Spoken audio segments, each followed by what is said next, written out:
This is CNN Headline News. You're in tune with the world.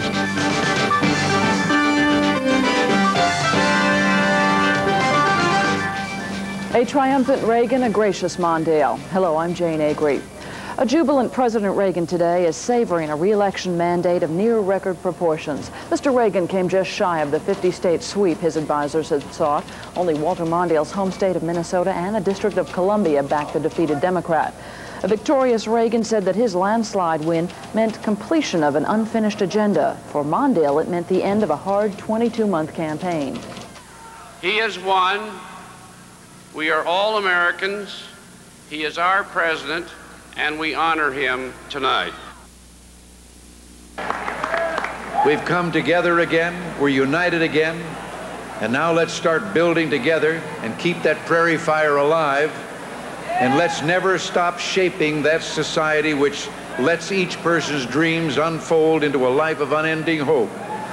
America's best days lie ahead. Geraldine Ferraro was not shedding any tears as she watched election returns from a New York hotel, even though her home state, traditionally a Democratic stronghold, was also swept in by the Reagan tidal wave. Instead, Ferraro dwelled on the historical significance of her role in the presidential campaign, a role that opponent George Bush also gave credit to. And even though he did not win this race for the presidency, in 1984 he waged another battle.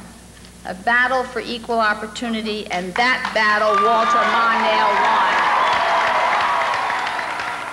won. A little while ago, I had a most gracious phone call from Geraldine Ferraro. She campaigned hard. She was a strong opponent. No, she worked very, very hard. A strong opponent. Barbara and I both talked to her and thanked her and sent our best wishes to her and to her family. My children. Wednesday at 8. My loss tonight does not in any way diminish the worth or the importance of our struggle. Thank you. I think that's just been arranged. In the top of the news this morning, American voters have made their choice, and it will indeed be 4 more years for Ronald Reagan. But President Reagan's coattails were not long enough for Republicans to make major inroads in the House. And this morning, the Space Shuttle Discovery is beginning a mission that will test whether it can truly function as an orbiting salvage vehicle.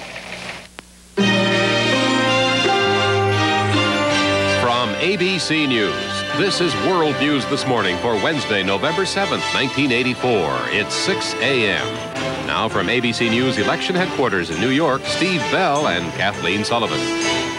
Good morning, everyone. They're calling this one a landslide. Voters have proven the polls were right, returning Ronald Reagan to the White House for another 4 years. The latest figures show President Reagan winning 59% of the popular vote to 41% for Walter Mondale.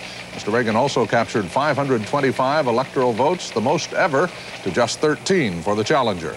We have 2 reports. First, Rita Flynn.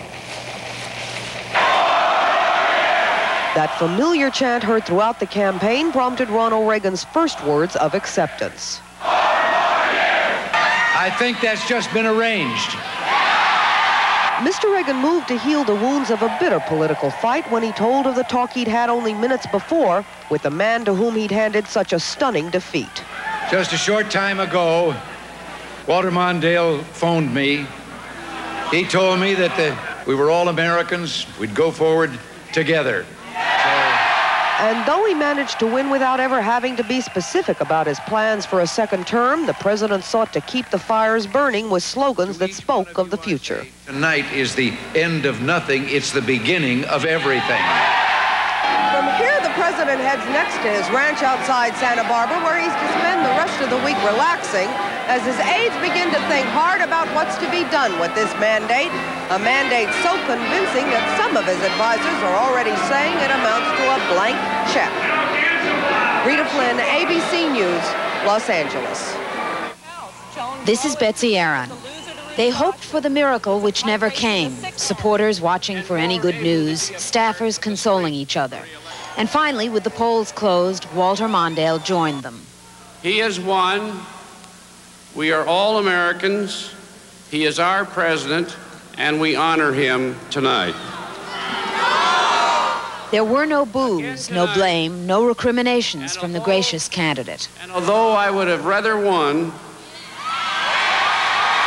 tonight we rejoice in our democracy and we accept their verdict. He'd wanted to win for the poor and the homeless and the helpless, encouraging his young supporters to continue the fight. In the end, no one here would call this man a loser. And I'm at peace with the knowledge that I gave it everything I've got.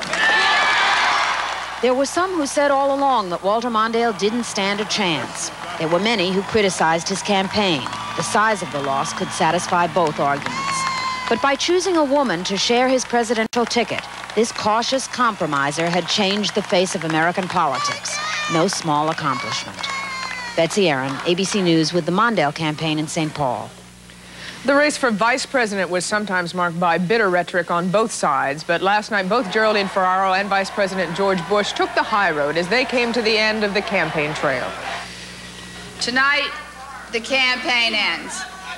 The race is over. This is not a moment for partisan statements. It is a moment to celebrate our democracy and to think of our country. Let's come together as one people, united and indivisible, to share a common purpose, to realize the dream held by all Americans, regardless of party, the universal goal of peace and prosperity and opportunity for all. While losing the race for the White House, Democrats appear pleased with the election results at the other end of Pennsylvania Avenue in Washington. Among their victories, Democratic Congressman Paul Simon unseated three-term Senator Charles Percy of Illinois. At the very end of the campaign, Mondale predicted he would win. But the day after the election, he told a different story. After the first debate, I thought we had a chance and things moved again, but then it moved right back to that other level. I would say that my chances of winning probably disappeared at the end of the second debate. My feeling was that if we'd had the same kind of verdict, which I doubted we'd have in the second debate, that I then had a chance to win. But the president did sufficiently well in the second debate that I think it reassured Americans, and they did what I think they were planning to do all along. Modern politics today requires mastery of television. I think, I've never really warmed up to television. And in fairness to television, it's never really warmed up to me.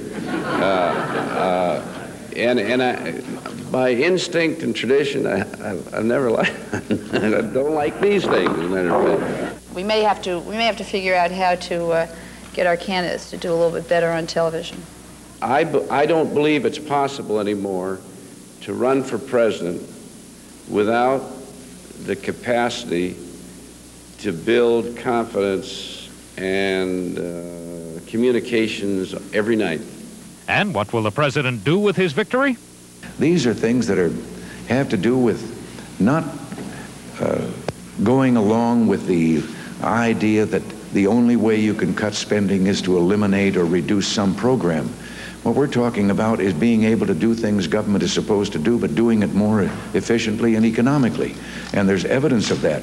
We've made a number of steps that have revealed that the government is still larded with a lot of fat and still doing things in an old-fashioned way that business gave up a long time ago. So we're going to go do things of that kind. Reagan's victory was so pervasive that he even captured the home congressional